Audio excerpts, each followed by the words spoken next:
So the text in Isaiah 7:14 says, L'chein yitain Hashem hu lechem os, behold, the Lord of his own will give you a sign. Hine ha'alma hora v'yoledes bein. Behold, the young woman, and in this case, Isaiah is pointing to his own wife. Hine ha'alma hora, behold, the young woman is pregnant, v'yoledes bein, and she's going to give birth to a son, v'karas shemo Immanuel, and she will call his name Emmanuel. That's the text. Let me just jump in. Let's say I'm a Christian on the street, and you just told me that, and I'll say, well, why can't it say? Why can't the word Alma mean virgin? What do you say to that? So what we would do is we would find let's say you don't know any Hebrew at all. Like, how do you know the Jews aren't making this up? Okay, this is good.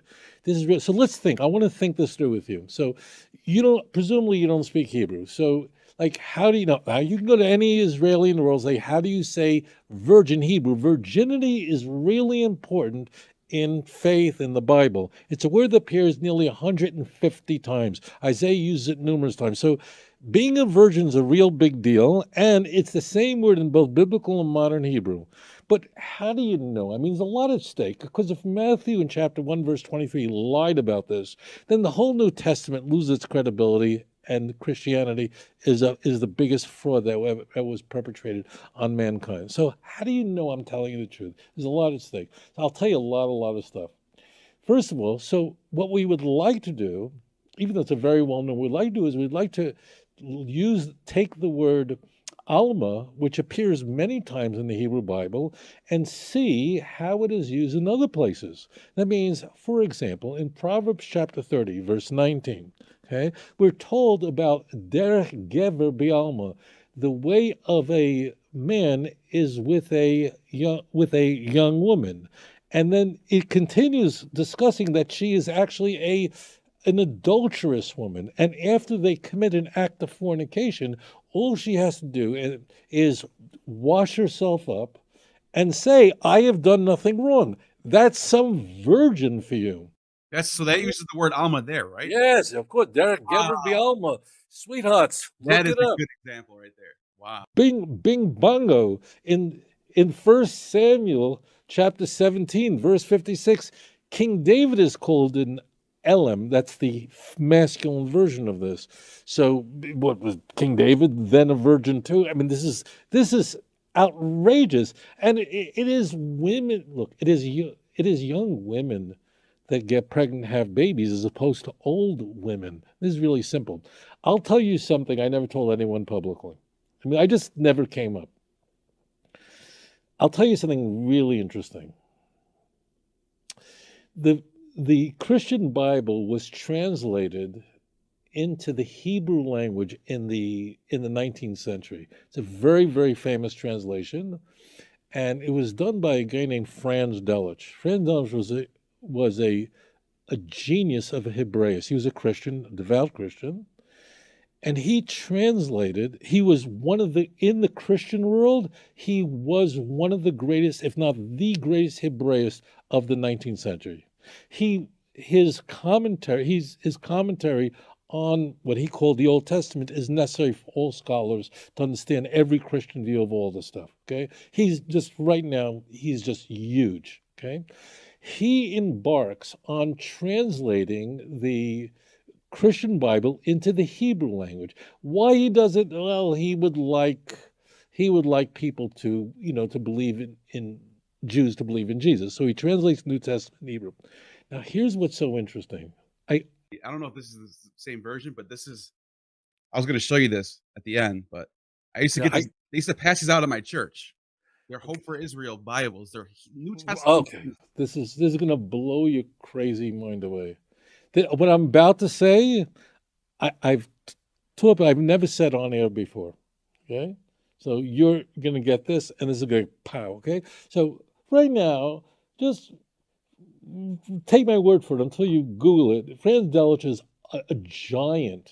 He was and his translation really is so well done, and it is. It's like just so well done that it is still the Hebrew translation of the New Testament to this day. I mean, every year. And we didn't arrange this. You happen to have one in front of you. Okay, this is beautiful. So here's a very interesting thing we can do. See, what Christians are arguing is that's the word alma that means a virgin, but like a married virgin. This is such a scam, you have no idea. So if you go to the book of Luke, now I don't know, because I can't see you. For the viewers, know that I can't see you, so I just hear. So if you go to Luke chapter 1, verse 27, in that Bible done by Franz Delitzsch, was given up by whatever, New Hope. There are a lot of places that give this out, okay? That is the text where it says, where Mary is called a virgin, to a virgin betrothed to a man named Joseph of the house of David, and the virgin's name was Mary, okay? That's Luke chapter 1, verse 27. I plead with you to look this up. Got it right here. Luke Bingo. chapter 1, Lucas. Verse 27. I actually know how to read a little bit of Hebrew. I can't like say it, talk. I can read the words though. I know you can't see, but just so people can see. See, it says on the top. It says El Lamek Vav Kof Samek. That's Lucas. All right. So Lucas chapter 1. What is it? Verse 27. Verse 27. So you're saying that he translated it back to Hebrew? Yeah. So he took the Greek and he translated it into Hebrew, okay?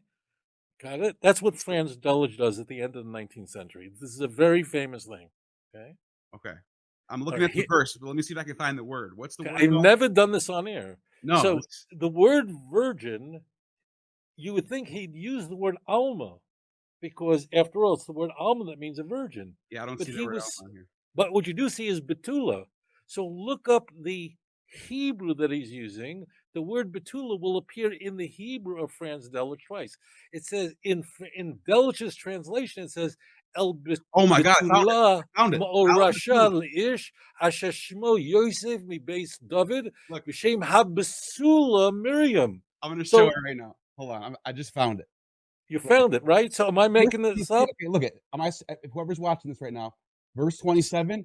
It says Gazarat El Betula. Betula, bingo. This is mind blowing. You know, I was always a little nervous. I'll tell you, I'm not. This is not like we didn't arrange this. You had no idea I was going to discuss this. I've never discussed this with anyone on air. It just sort of never came up. That's crazy. Do you see what I'm saying? Look, there's a lot at stake here. I mean, if Christianity is a true religion, everyone should be in church. And if it isn't, it is the worst human iteration in history. It's the worst thing in the world. And here's the scam. I'm showing it to you quite literally in black and white. Right now. Isn't it blown away? I mean, 1 second. I gotta explain this to people who might not understand what I'm talking about. Take your time.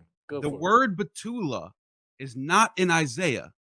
In this particular Hebrew New Testament, he's quoting Isaiah, but he's changing the word from alma, which means young woman. He's changing it to the word betula, which means virgin, showing you that the verse is wrong and he had to fix it. It gets even naughtier, a little naughtier. I'm going to edge of you. Like, how can it get naughtier than this? So, as it turns out, Luke doesn't quote the verse. He just says it, and that's the way Luke does. He just says it. Matthew actually says, like it says in the prophet, in Matthew 1:23. So you'll notice in Delitzsch's translation, which you have in front of you, in Matthew 1:23, so he's forced. If you go there, he used the word alma because he's stuck, because he's saying he's quoting Isaiah in Matthew 1:23. You have to keep a finger in Luke 1:27. You see what I mean? This is more scammy. This is so over the top that if you're pregnant, if your mother was ever pregnant, if you could spell the word pregnant, this show is not for you. Could just flip you out when I'm showing you. This is like the scam of not of the century, of the last 1,000 years, 2,000 years. And here again, I am using a hostile witness. That means Franz Delitzsch was a devout Christian. He translated the Christian Bible to Hebrew to convert Jews to Christianity because it was in Hebrew.